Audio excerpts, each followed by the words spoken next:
안녕하세요. 저는 34살 서울에 살고 있는 전대리라고 합니다. 면접이라는 게 우리가 인생을 살면서 정말 피하고 싶지만 피할 수 없는 것 중에 하나인데요. 제가 아직 경험 못한 상견례를 제외하고 가장 떨리는 순간 중 하나가 아닐까 싶습니다. 수많은 서류 탈락 이후에 얻은 값진 기회이기 때문에 더욱 떨리는 것도 있죠. 20살 이후로 제가 경험했던 면접들을 세어보니까 아르바이트 포함 11번의 면접을 봤더라고요. 그 과정에서 잘한 부분도 있지만 지금 생각해보면 아쉬웠던 점들도 많았는데 그 면접들을 통해 제가 배웠던 점들을 이야기해보려고 합니다. 이 이야기는 복장에 관련된 이야기인데요. 제가 이전에도 말씀드린 적이 있는데 저는 정말 패션 감각이 없습니다. 그래도 예전보다는 나아졌지만 나아지기 전엔 정말 최악이었는데요. 20살 때 카페 알바 면접을 본 적이 있어요. 여름방학에 용돈 좀 벌어보려고 역삼동에 위치한 카페 알바 모집에 지원했는데 면접 보러 오라는 연락을 받고 외출 준비를 했습니다. 어떤 면접이든 단정한 복장이 기본인데 편하게 입고 오라는 말에 일상복을 집어들었어요. 그게 바로 미키마우스 반팔 티셔츠예요. 제가 그해 여름에 미키마우스 티셔츠를 빨강, 초록 2장을 샀는데 티셔츠 중앙에 미키마우스가 크게 그려져 있고 주변에 반짝이로 데코가 되어 있었습니다. 그리고 지금과는 다르게 오버핏이 아닌 슬림핏이 유행이었어서 딱 달라붙는 티셔츠였죠. 지금도 그때만 생각하면 머리가 뜨거워질 정도로 창피합니다. 근데 그때는 그걸 몰랐어요. 비슷한 옷을 찾아서 보여드리려고 했는데 요즘은 되게 깔끔하게 나오더라고요. 제가 입었던 스타일의 옷이 존재하지 않아서 제가 대충 비슷하게 꾸며봤습니다. 이런 옷을 입고 머리는 손질도 못하면서 멋부린다고 이상하게 올린 다음에 지하철을 타고 역삼동으로 가는데 어쩐지 사람들이 힐끔힐끔 쳐다보더라고요. 여차저차해서 카페에 도착했고 그 상태로 면접을 봤습니다. 다행히 티셔츠 이야기는 안 하시고 마지막에 머리 이야기만 하시더라고요. 머리 스타일이 멋진데 일할 때는 너무 올리고 다니면 안 된다고 좋게 이야기해 주셨습니다. 그렇게 면접을 보고 집에 왔는데 며칠이 지나도 연락이 없어서 떨어진 줄 알고 그러려니 했는데 3주 지나서 연락이 오더라고요. 이미 방학이 많이 지나간 상태여서 못할 것 같다고 말씀을 드렸습니다. 제 생각엔 다른 사람을 뽑았는데 그 사람이 못한다고 해서 저한테 연락을 한 게 아닌가 싶네요. 개성을 드러내야 하는 면접 이외에는 아르바이트 면접이라도 저처럼 특이하게 튀는 옷 입지 마시고 머리와 복장은 꼭 깔끔하게 준비하셨으면 좋겠습니다.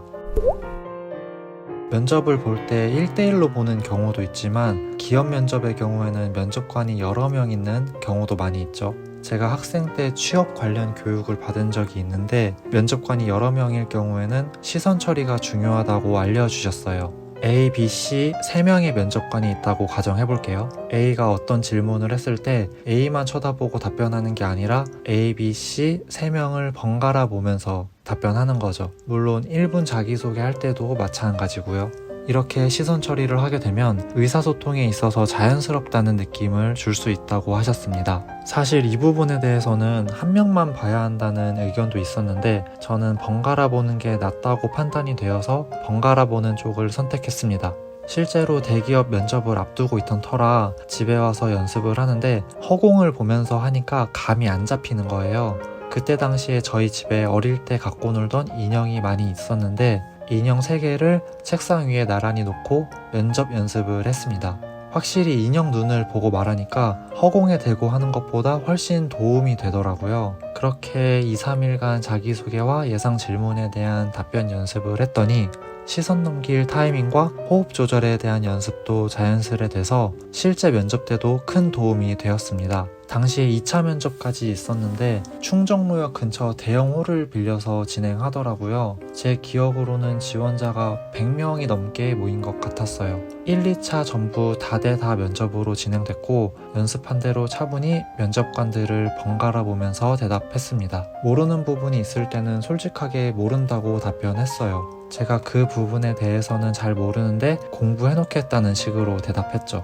면접 후에 면접비도 3만원 받고 결과적으로 최종 합격까지 해서 굉장히 기분이 좋았습니다. 시선 처리 연습은 지인들한테도 자주 이야기를 했던 방법이니까 연습이 더 필요하다고 생각되시는 분들은 한번 해보시는 걸 추천드려요. 제 경험상 자신감도 더 올랐고 나중에 회사에서도 여러 사람 앞에서 발표할 일이 생기는데 아직도 그때 연습했던 것들이 도움이 됩니다. 이 이야기는 경력직인 분들에게 해당될 수 있는 내용인데 제가 직종을 옮기고 6년차 정도 되었을 때 저 스스로를 정말 잘한다고 생각했어요. 회사 내에서 손도 제일 빠르고 사람들 앞에서 말도 잘한다고 생각했고 주변에서 칭찬도 많이 들으니까 우물한 개구리인 걸 모르고 점점 자만에 빠진 거죠. 그런데 그 시기에 이직을 하고 싶어서 이곳저곳 서류를 넣고 있는데 카카오 계열사 중 한 곳에서 연락이 온 거예요. 나도 이제 큰 물에서 디자인을 해보겠구나 생각하면서 포트폴리오 복습도 하고 즐겁게 면접 준비를 했죠. 원래는 코로나 때문에 노트북으로 화상 면접을 제안하셨는데 제가 노트북이 없어서 혹시 대면 면접이 가능하냐고 여쭤보니까 다행히 된다고 하시더라고요. 그래서 대면 면접으로 일정을 잡았습니다. 면접 당일에 지하철을 타고 가는데 그 회사가 판교역에 있어요. 미리 도착해서 시계를 보니까 저희 집에서 1시간 50분 걸렸습니다. 만약에라도 붙게 되면 진지하게 자취를 고려해봐야겠다라는 생각을 하면서 해당 층으로 올라갔어요. 그 계열사가 되게 좋았던 게 면접자 전용 대기실이 따로 있더라고요. 저는 그런 회사 처음 봤어요. 그 안에 간식도 있고 음료 냉장고도 있고 벽면에는 응원 문구가 잔뜩 적혀 있었어요. 여기까지 온 것만 해도 대단하다, 긴장하지 말고 자신감 가져라, 할 수 있다, 이런 글들을 보니까 안 그래도 오만하고 자만했는데 그 증상에 기름을 부은 격이죠. 그 상태로 면접을 보는데 이전 프로젝트는 어땠냐, 뭐 때문에 이직하려고 하냐, 포트폴리오 중에 이 부분은 이렇게 수정하는 게 어떠냐, 1시간 동안 여러 질문을 받았는데 전부 자만에 섞인 답변을 내놓았어요. 결과적으로는 떨어졌죠. 물론 다른 이유도 있겠지만 지금 생각해봤을 때는 다른 사람 의견 안 듣고 혼자만 고생했다는 식의 답변이 결과에 큰 영향을 끼쳤을 거라고 생각해요. 면접 결과를 받고 거의 한 달은 되게 우울했어요. 내가 이것밖에 안 되나? 왜 떨어졌을까? 앞으로 카카오 쓰나 봐라. 이런 생각을 정말 많이 했는데 저의 오만과 자만을 깨닫는데 그렇게 오래 걸리지 않았어요. 이전 프로젝트에 대한 피드백을 지인과 사용자들에게 받아보니까 내가 주장했던 것들이 전부 정답이 아니구나. 그때 그분 말을 들을 걸 하는 것들을 몸소 느낀 거예요. 그래서 그걸 깨달은 이후로는 내 주장은 명확히 하되 내 말이 전부 정답이 아니기 때문에 고집 부리지 않고 다른 분들의 의견을 더 귀담아 들으면서 업무에 반영도 많이 하게 됐습니다.